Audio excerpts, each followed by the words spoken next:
Hi అండి, welcome to my channel PSM Telugu vlogs. ఈరోజు మీకు నేను రాగి పిండితో వడియాలు ఎలా చేసుకోవాలో చూపిస్తానండి. సగ్గుబియ్యంతో బియ్యం పిండితో ఎప్పుడు చేసుకుంటూనే ఉంటాం కదా, అందుకని రాగి పిండితో చూపిస్తాను.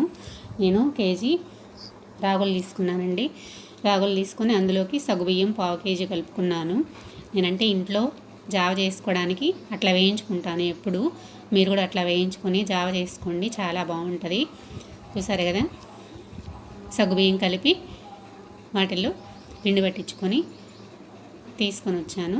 పిండి చూడండి, చాలా మెత్తగా, కొంచెం ఎక్కువ కూడా వచ్చింది. పిండి బాగా మెత్తగా వచ్చేసింది కదా. పిండి పక్కన పెట్టేసుకొని ఒక గిన్నె తీసుకొని ఆ గిన్నెలో చిన్న గ్లాస్ అండి, 1 గ్లాసు రాగి పిండి తీసుకున్నాను.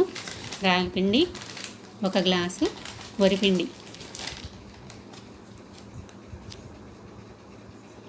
వరిపిండి 1 గ్లాసు, రాగిపిండి 1 గ్లాస్ అన్నమాట తీసుకుని పక్కన పెట్టుకున్నాను. ఈ లోపల వాటర్ కాగబెట్టుకున్నాము.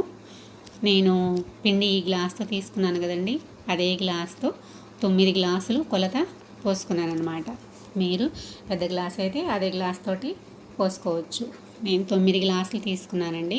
వాటరు 9 గ్లాసులు తీసుకొని అవి మరగబెట్టేసుకున్నాము. అవి మరిగేలోపు పిండి కలుపుకుందాం అనమాట. ఇప్పుడు పిండిలో వాటర్ పోసుకొని కొంచెం కొంచెంగా పోసుకొని కలుపుకోండి. గడ్డలు లేకుండా జారుగా కలుపుకోవాలన్నమాట. సరిపోయినంత నీరు పోసుకొని బాగా ఉండలు లేకుండా జారుగా కలుపుకోండి. అట్లా నేను చూపిస్తున్న విధంగా రావాలండి. ఇంకా మరీ ఎక్కువ వాటర్ ఎక్కువైతే పిండి అంత చక్కగా రాదనమాట. చూసారు కదా, వాటర్ మరిగిపోతున్నాయి. అందులో తగినంత సాల్టు, నేనైతే కారం తీసుకుంటున్నానండి. మీ ఇష్టం, మీరు పచ్చిమిర్చి కానీ అల్లం అట్లాంటివి మిక్సీ వేసుకొని వేసేసుకోవచ్చు. నేను జీలకర్ర, కారము, ఉప్పు సరిపోను వేసేసుకున్నానండి. మరుగుతూ ఉన్నాయి కదా నీళ్ళు. అప్పుడు మనం హైలో పెట్టుకొని పిండి పోసుకోకూడదండి, సిమ్లో పెట్టుకోవాలి. పిండి పోసుకునేటప్పుడు సిమ్లో పెట్టుకోవాలి. మంట సిమ్లో పెట్టేసుకొని పిండి అంతా పోసేసుకుంటున్నాను అనమాట. మీరు కూడా అట్లా కలుపుతూ పోసుకోండి, లేకపోతే అడుగంటిపోయిద్ది కదా. అట్లా కలుపుతూనే ఉండాలి పోసినంత వరకు. ఇట్లా కలుపుతూ పోసేసుకొని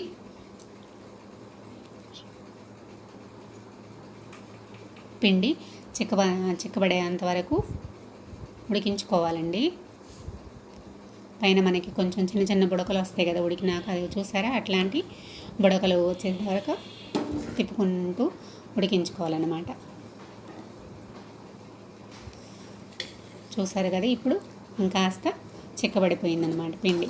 అంటే ఇప్పుడు రెడీ అయిపోయింది, మనకి వడియాలు పెట్టేసుకోవడానికి రెడీ అయిపోయిందనమాట. చూసారు కదా, నేను ముందే క్లాత్ తడిపేసి వేసుకున్నానండి. మీరు కూడా అట్లా తడిపేసి వేసుకోండి. తడిపేసి వేసుకున్న క్లాత్ మీద వడియాలు పెట్టుకోండి. మీకు కావాల్సినంత సైజులు, చిన్నవైతే చిన్నవి, పెద్దవైతే పెద్దవి పెట్టేసుకోండి. నేనైతే మీడియంగా పెట్టేసుకుంటున్నానండి. అట్లా క్లాత్ అంతా చివరి వరకు పెట్టేసుకోవాలి.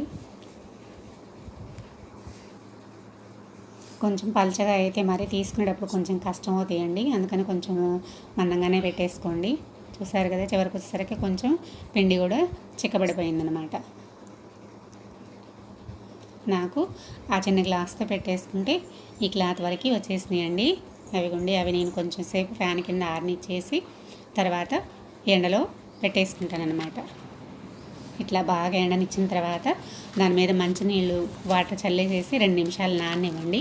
అప్పుడు క్లాత్ బాగా గట్టిగా పట్టుకొని లాగితే వడియాలు ఊడొచ్చేస్తాయండి. అట్లా తీసుకున్న వడియాలని మళ్ళీ ఒకసారి ఎండలో పెట్టేసి ఎండబెట్టుకున్నాను అన్నమాట. ఎండబెట్టుకున్న వాటిని నూనెలో వేసి వేయించేసుకోవడమేనండి. సో ఫ్రెండ్స్, ఇది ఇవాల్టి వీడియో.